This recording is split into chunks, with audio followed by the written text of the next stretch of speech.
Hey guys, welcome back to the Uncommodified podcast and to another UNCORK conversation. Today, my guest is Lisa Schermerhorn. Lisa, thanks for joining me on the show. Thank you so much for having me. This is such a pleasure. It's going to be great.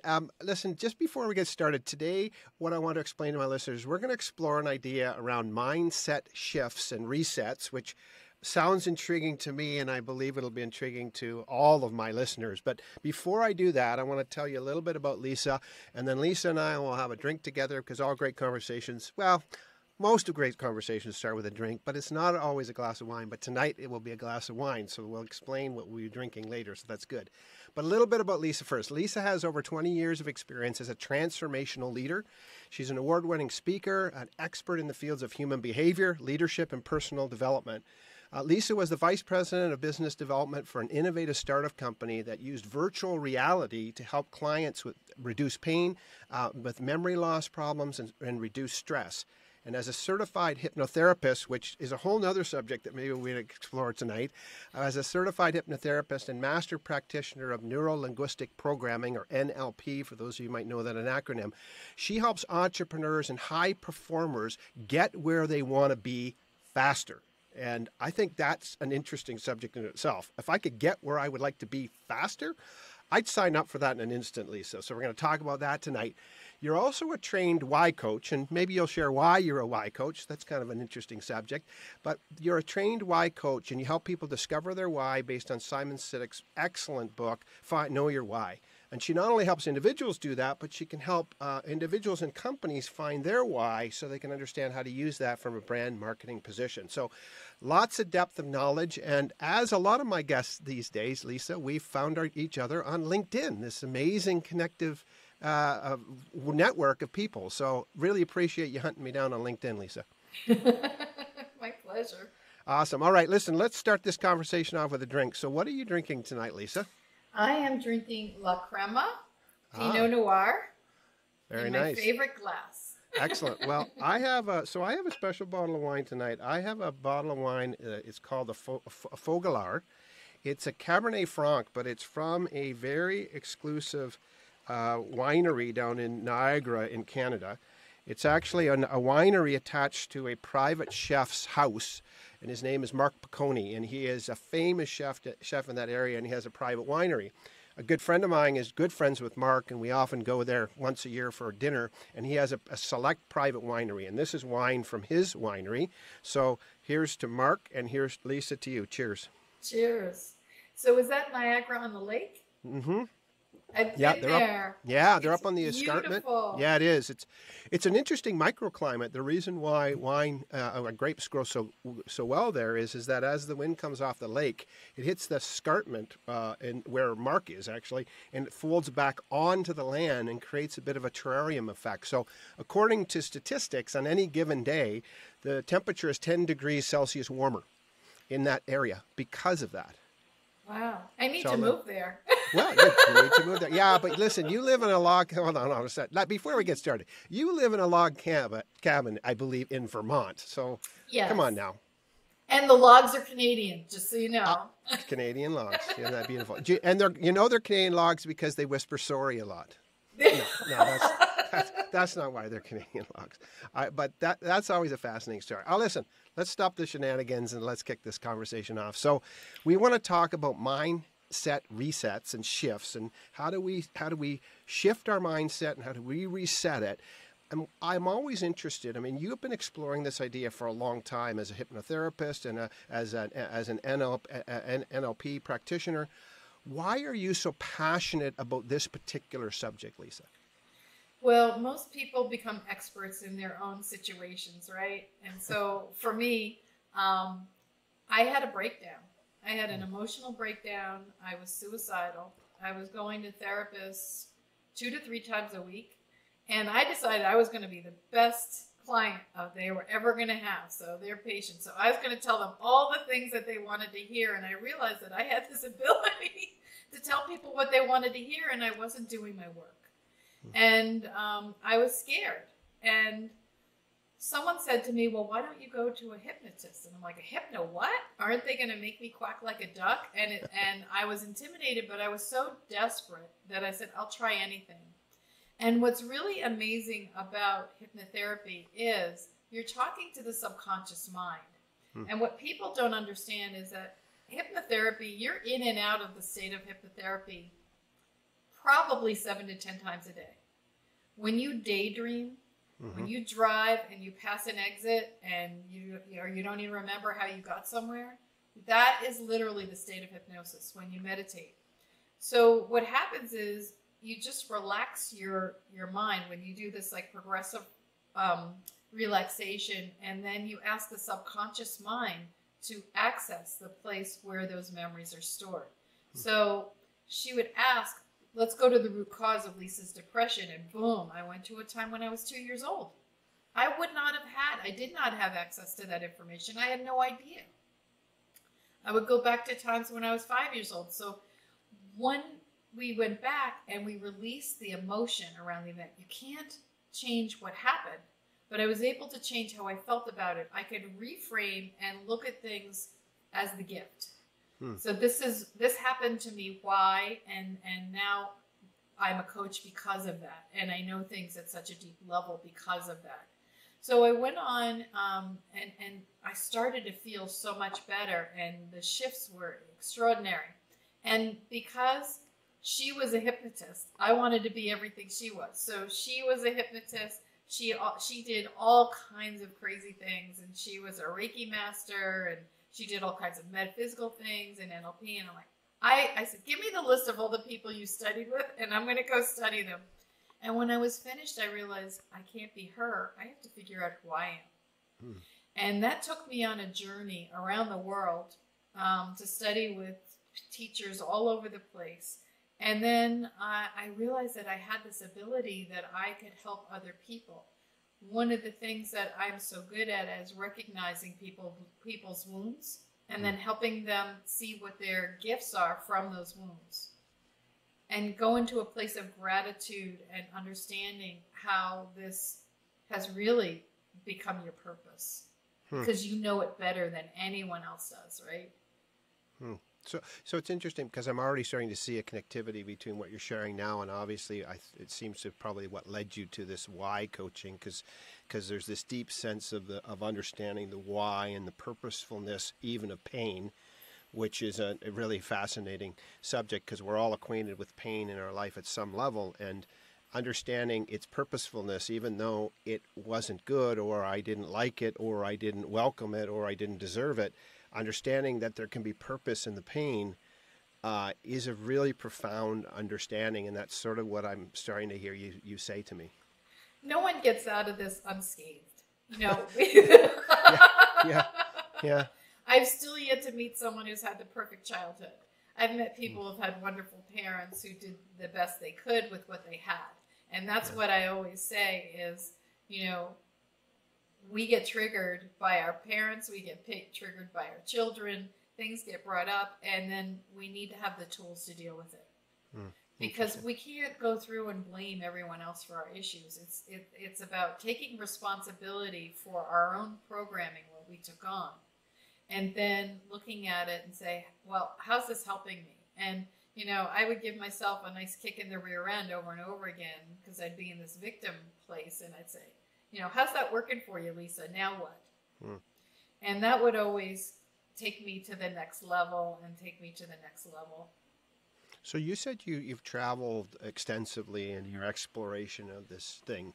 Can you share with me and my listeners just some of, not just the geography of it, where it took you, but where it took you experientially, and how did that begin to play out in your own journey, and how have you used that as you journey with others, entrepreneurs? I know you do some work with athletes from a mindset perspective. So where did you go in your own journey, and what have you taken back from those places you visited and come back to be able to give them as gifts to others?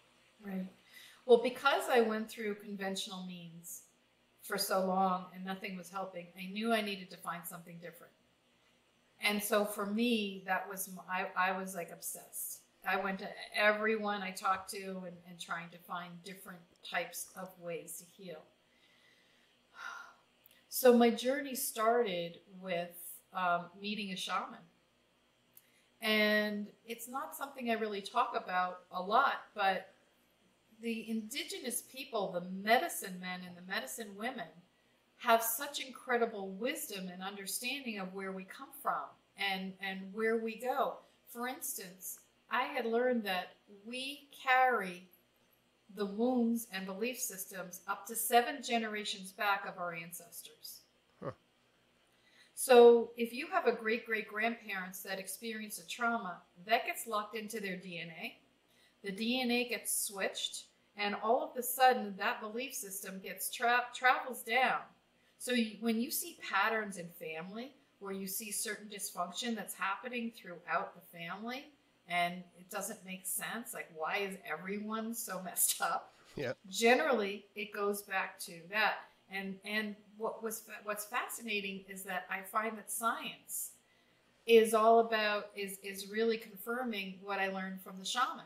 There's a study called Epigenetics, and they've actually done studies with mice or rats where they had these mice smell this particular smell that smelled like almonds and strawberries, and they'd shock them every time they smelled that. And then they skipped a generation. The grandchildren, when they came to that smell, they would shudder and shake and run. Huh.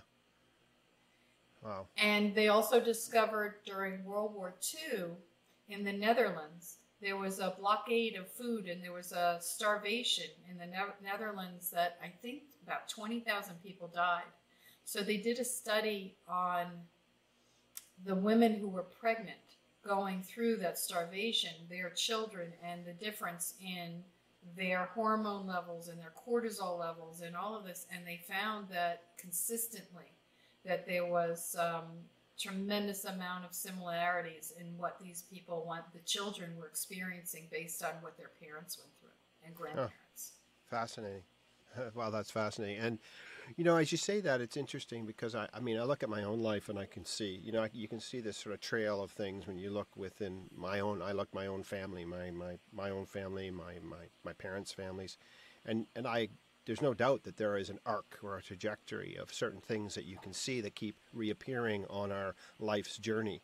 And I know for me, I mean, I've spent a lot of my adult life and even my teenage years exploring ideas around what do I do with this stuff. And, you know, I sort of took the proposition I could let it hunt me down and sort of take me captive if I wanted to, or I could choose a different way. And I've explored lots of different healing modalities in my own journey over the years in relationship to what that looks like. So I'm always fascinated by that journey. Now, if you're listening in today as we start this conversation, listen, if you're part of my home crowd who this kind of stuff is right in your wheelhouse, you're loving this conversation. If you're part of my senior leadership crowd, you're going, hold on a second, where's this conversation going? It's getting a little bit freaky for me. Hey, listen, strap your seatbelt on. Relax, don't worry, you'll be fine. So listen, how does all of this, when you start thinking about trauma and wounding and figuring out how to move forward and what it can do to us and all this stuff that happens, how does this affect people in their personal professional lives, and how do they begin, and how do you help them to begin to shift their mind or reset their mind around patterns that might be negatively affecting them in their current situation, in their families, or in their businesses? Well, here's the thing. Most of our behaviors are unconscious, okay? Right. So whether or not this behavior came from your great-great-grandmother, or it was something that someone said to you when you were a child, you'll never amount to anything, and then that stuck with you. I worked with a golfer. I work with a lot of golfers. I helped a professional golfer win Golfer of the Year, all through MindSet. And what happens is we develop these belief systems that are unconscious. They run us, and we don't realize it's that hamster wheel that we're on over and over again. We'll talk about this later, but my why is challenge. And so I think outside the box. And that's why I love working with entrepreneurs and leaders, because they're out of the box thinkers. So those are the kind of people who are going to seek out, I've already tried all these other things and I want to do something different, something that's going to work fast, because you can go in an hour and a half. I was able to help a golfer undo a belief system that he didn't know how to putt. Basically, he went out He was normally a phenomenal putter. He went out, had a bad day. Someone said to him, gee, it's too bad you don't know how to putt. Otherwise, you'd be a phenomenal golfer. And then for 20 years, he believed he couldn't putt. I spent an hour and a half with him, and in 90 minutes afterwards, he went out and played. It was the best game he played in years. So it's these simple things.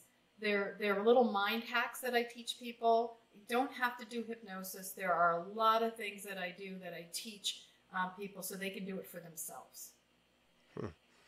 Interesting. No, so would you espouse to the idea that basically, so belief informs or creates behavior, becomes either a container somehow, that our fundamental beliefs actually shape our behaviors and actions, and if we want to change the behavior and action, then ultimately this is a journey of changing belief. Is that the equation that we're talking about? Absolutely. I've seen it in my own life. I had this belief that I was afraid to be alone, terrified to be alone. So I stayed in a marriage way longer than I really should have. And I was terrified. It was one of my greatest fears. So I was also afraid of walking on fire. So I met this woman who was teaching firewalk facilitation, and I decided to take the week-long course. And we were walking 7 to 10 feet of fire every night, and the final walk was 40 feet of red-hot coals. Wow. Well, in the beginning of the week, I went into this place of having a meltdown. I felt so sorry for all the people who were in the group because I was literally thinking that I was going to die by Saturday. And finally, right before the walk, one of the people in my class looked at me and he said, Lisa, how much fire have you walked? And I said, I've already walked probably about 50 feet this week. He goes, you've already walked more than 40 feet. This should be a piece of cake. Go. And it was my easiest walk of the entire week. So the mind shift of just saying, you've already done it, you can do it, versus believing that my feet were going to end up in bloody and I was going to end up in the hospital for months.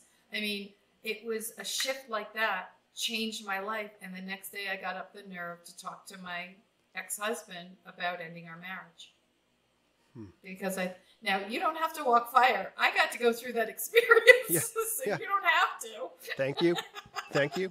No, that's good. Just so, hey, listen, if you don't want to walk fire, but you do want to change your life, Lisa, talk to Lisa because she's walked fire for you. I like that, Lisa. Thank you very much for doing that for me. I appreciate that. You're very welcome. Wow, cheers to that. Yeah, I'm going to hold on. Yeah, let's stop for that. Cheers to Lisa walking the fire for me. Thank you. That is fascinating. So help me understand, and again, if you're listening in, maybe you should be asking yourself, or pausing the podcast right now, asking yourself a set of questions about your belief. What positive beliefs do you have that are shaping your behavior in a positive way? And what negative belief systems have you bought into about yourself that either you've told yourself or others have told you over the years, or and that you've heard over, sort of, I guess it's sort of like a script that you get in your brain and you keep acting it out, I guess. If you've got some bad scripts in your brain, you need to ask yourself, what are you going to do in that? What are you going to do to reprogram yourself, I guess, is part of the thing. When you say that, Lisa, I think of, in the book, The Prince and the Pauper, there's an interesting line in that book. For those who know the book, the Prince and the Pauper are trading places in this wonderful classic tale. And there's a place in the book that's really fascinating because the author says at one point that Tom Canty, who was the poor boy, says that Tom was struggling to become the prince.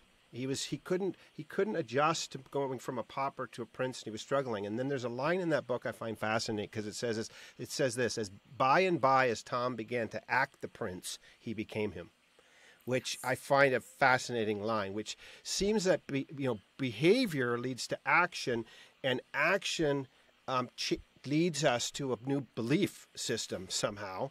That belief, behavior, action cycle, and then we begin to believe anew, I guess. And as soon as he began to believe differently about himself in that book, then he became the prince. He was able to cross that threshold, which I find an interesting provocation to myself for sure. You know what? That's such a brilliant quote, and it's so true. And I have to say, one of the greatest lessons for me of discovering gifts from people, everyone and everything outside of us is a mirror for ourselves. So if you have a boss or you have people in your life that keep triggering you over and over again, and we're busy pointing at the other people saying, you're creating this, well, we have 3 fingers pointing back at us when we're pointing at someone else. When we are no longer triggered by those people, we've healed it. So what I look at is, this person just gave me a gift. They're showing me something that I know that I need to work on. It doesn't mean that I have to like them. No, that's you true. know? Excuse me. But it showed me, okay, this is something that I need to work on, because you get triggered by things that are unresolved within yourself. Okay, now you're getting personal now.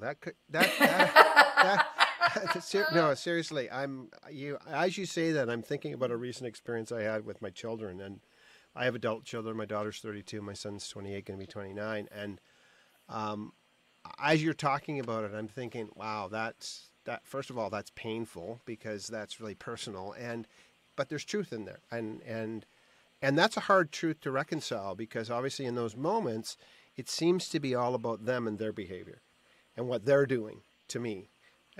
And what you're suggesting, although you're very kind about it, but as you're suggesting that, it hurts, because you are suggesting that actually what's happening is I'm reacting to something in them that's actually a reaction to something in me, which is painful. So yes, thank you very much. I appreciate that. For the gift of we'll some do the pain session around that. after this. Yeah, I know. It's like, see, I do the uncommodified, because I get some therapy on the way through the journey. So again, if you're listening in, don't tune out. Listen in. There is some truth that you're in here for you. You're listening for a reason, and whether it's a person you interact with, like Lisa said, your boss, or whether it's your partner, or whether it's your children, or whether it's your dog. I don't know if can we mirror our dogs? I don't know about that.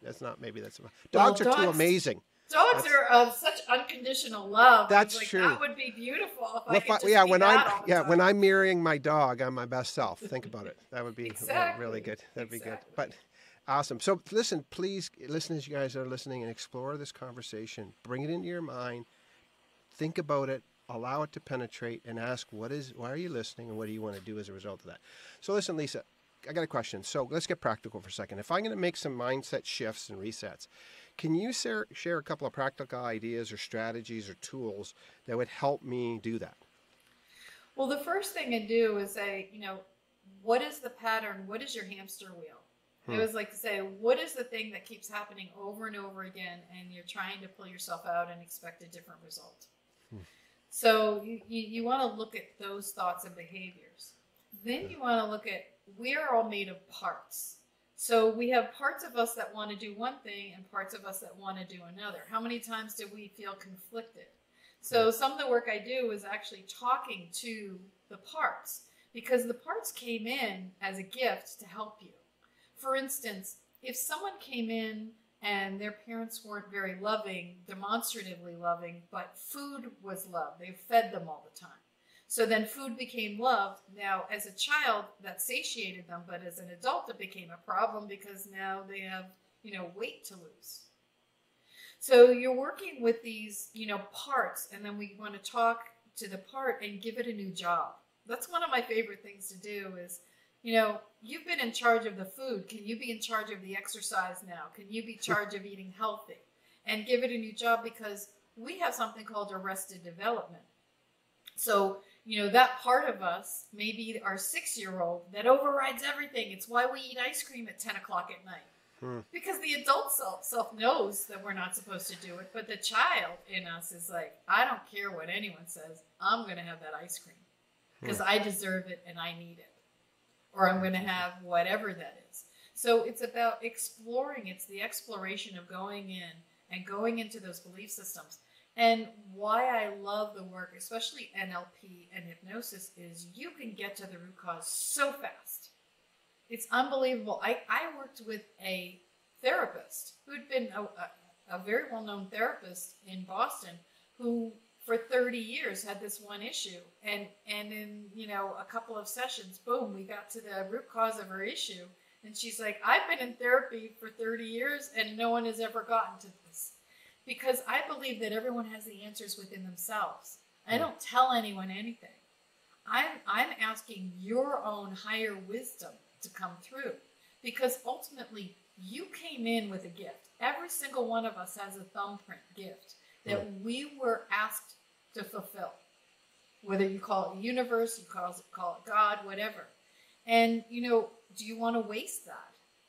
Because when you give your power over to other people, to your boss, to your siblings, to your significant other, or whatever, to smooth things over, and so many of us, when we step into our power, how many people say, oh, you'll never make it, people will talk you out of it, especially entrepreneurs.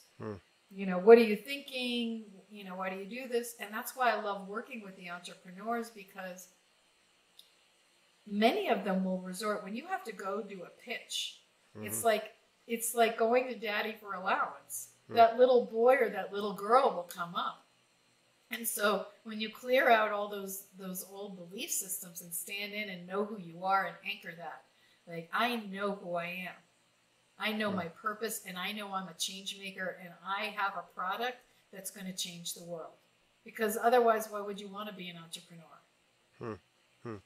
So is it as simple? So let me just understand here, because, I don't want to oversimplify this, but I do want to understand what we're talking about.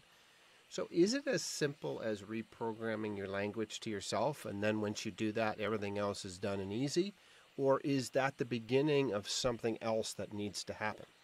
It depends on the person, because some people just make a reframe. Like I'll suddenly say to someone, just look at it from a different perspective. Look at this from the other person's perspective and have compassion. I work around a lot of forgiveness. We beat ourselves up a lot. And so the idea of forgiving ourselves and allowing joy to come in and being okay because we did the best we could with what we had at the time. So forgiveness is key.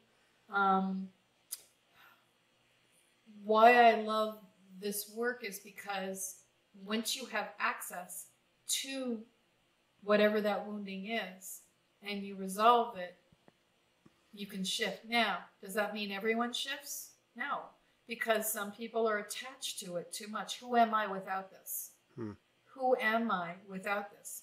And that's okay. They're either not ready and will come back another time, or they're not going to do it in this life. Yeah. Huh. It's interesting you talk about identity, because I was recently exploring this idea with a friend of mine who is in a sort of a season of changing jobs and figuring out things. And I think he's in his 40s. And I remember, so when, like my history is, so I came from a broken, fractured home. My dad left when I was 5. And so I grew up without a father figure in my life, at least my dad, although I had other father figures. And I had a relationship with my dad over time, years later, but it was a bit fractured and wonky. But it was interesting. So when I got married and we had children, I really wanted to reset something in my life, in my family, because in fact there was a pattern. So my dad's dad left his family, and my dad had to quit high school and go to work to support his family.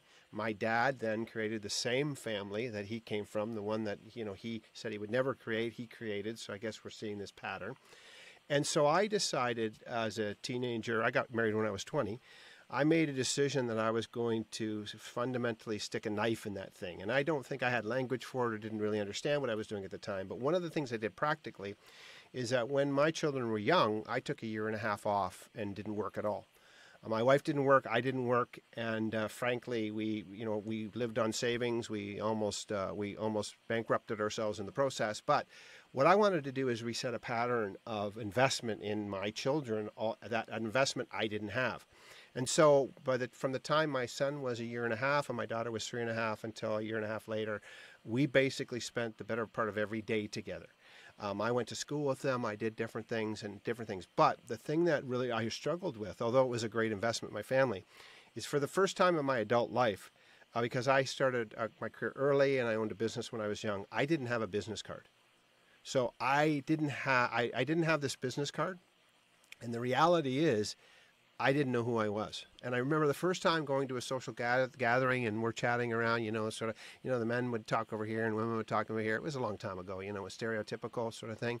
And I remember, as soon as men get in a room, it very quickly goes to, what do you do? What do you do? What do you do?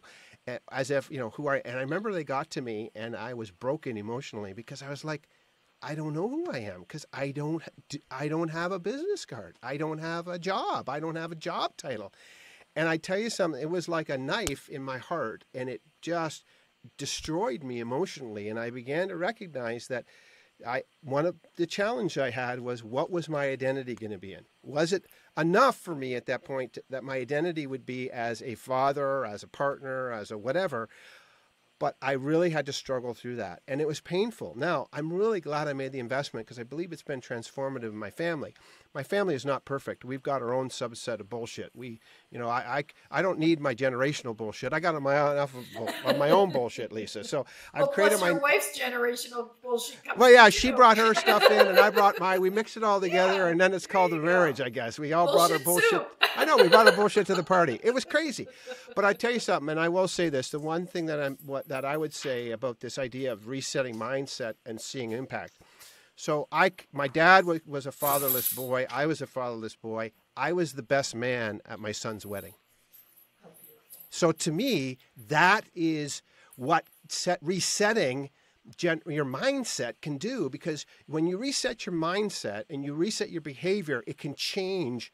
You can redeem a generation if you choose to. Now, I'm not perfect, and my kids will tell you, and if I get them on the show, they'll tell you all about how I am messed up, screwed up, and effed up in thousands of ways. But I tell you something, that was transformative for me about changing the way I saw myself. I remember when I was a child, I used to write on a piece of paper, and you'll like this as a hypnotherapist. I used to write on a piece of paper that I hated myself. I hate Tim Windsor. I hate Tim Windsor. I hate Tim Windsor. It was literally a script that I was writing. And for years, I lived out of that script. And then I had to rewrite myself a different script, because by and by, as Tom began to act the prince, he became him, and I had to write a different script. So I didn't have the same language for it at the time, but you have language for it and neuroscience for it, which is exciting for me. And so again, if you're listening in today, maybe you're like me, or maybe you're not as fucked up as I am, or maybe you are. I have no idea.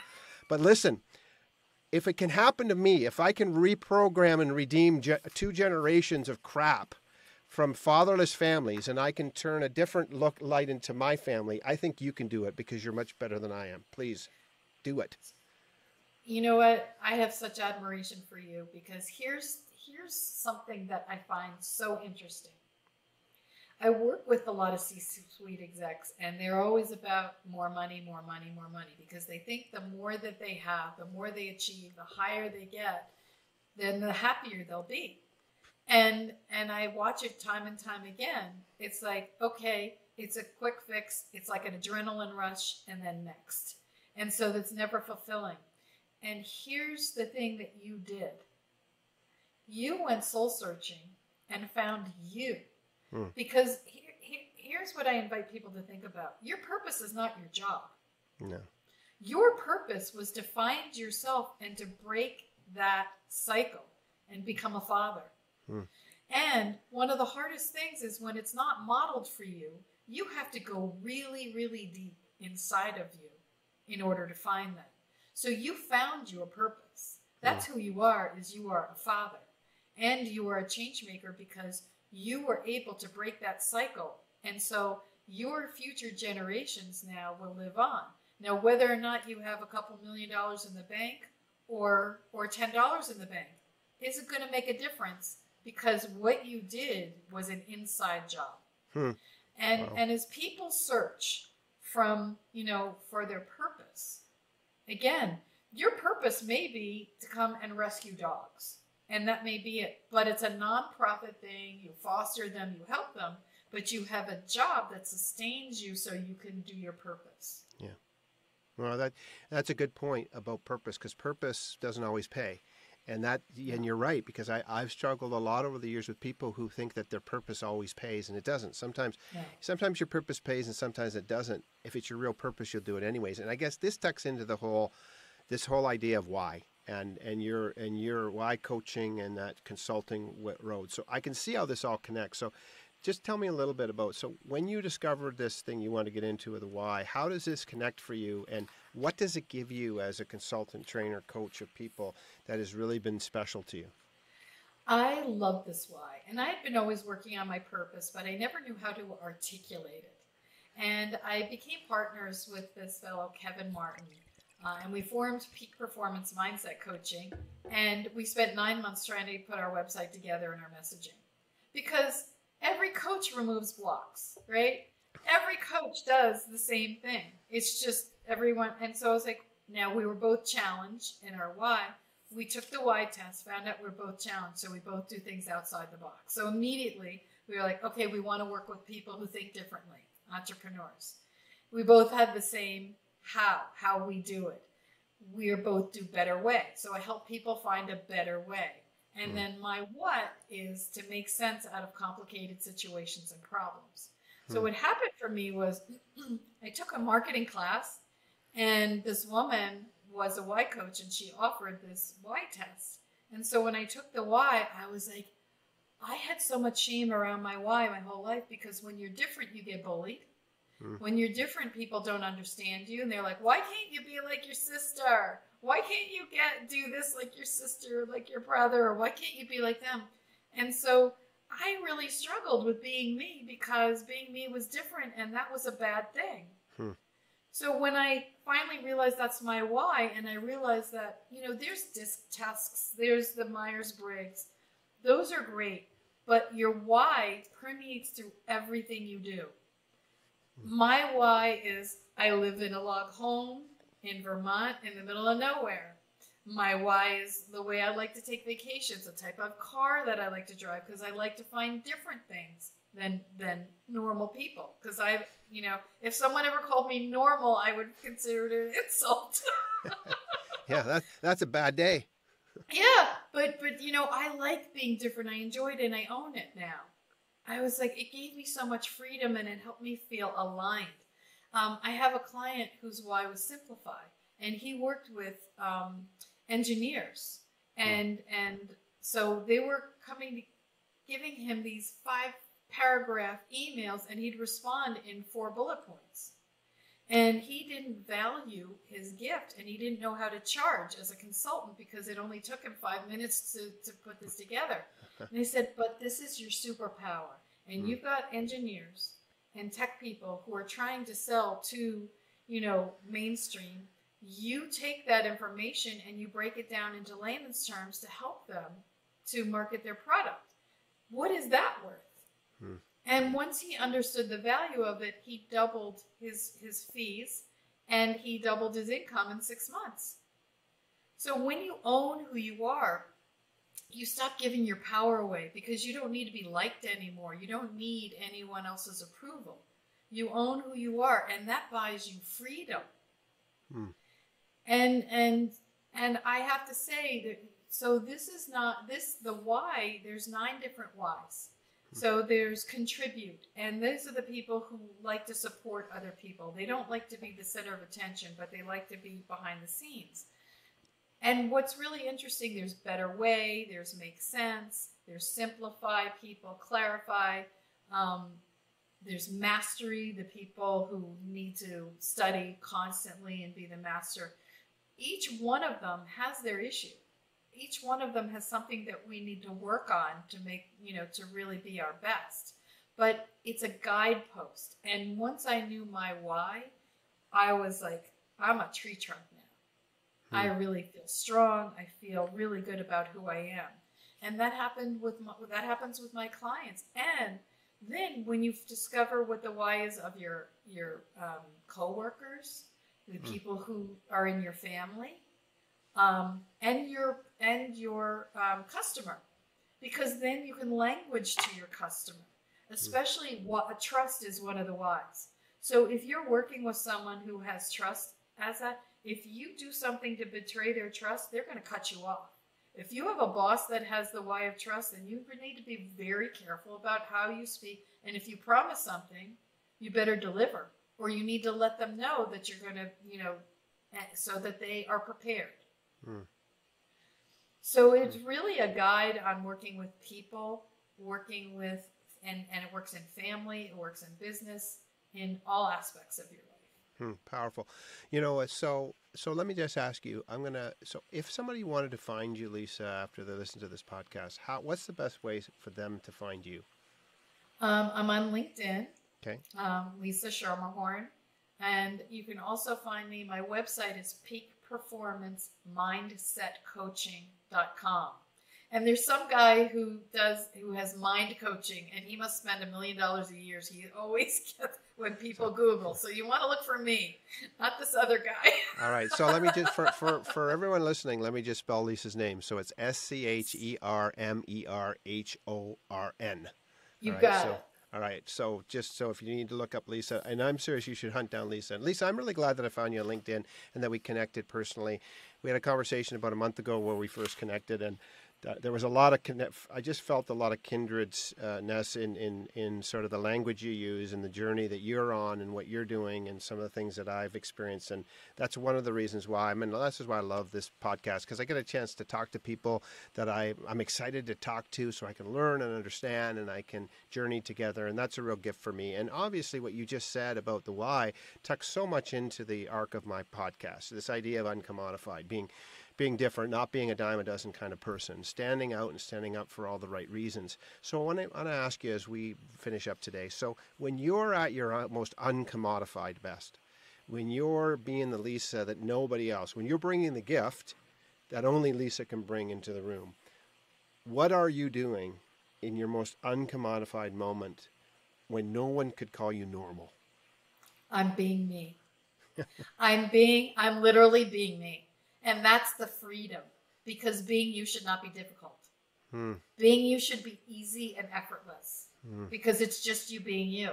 Because I do things that other people don't do, and you do things that I couldn't possibly do, but you don't think of it as a gift because it's just easy and effortless for you. Right. And people often have that belief system that work has to be hard, life has to be hard. We get programmed in that. Everything has to be hard. I'm reading this book now called, is it Thank and Grow Rich? It's this fabulous, and she tells the story of this woman who decided that she was only going to do things that she loved.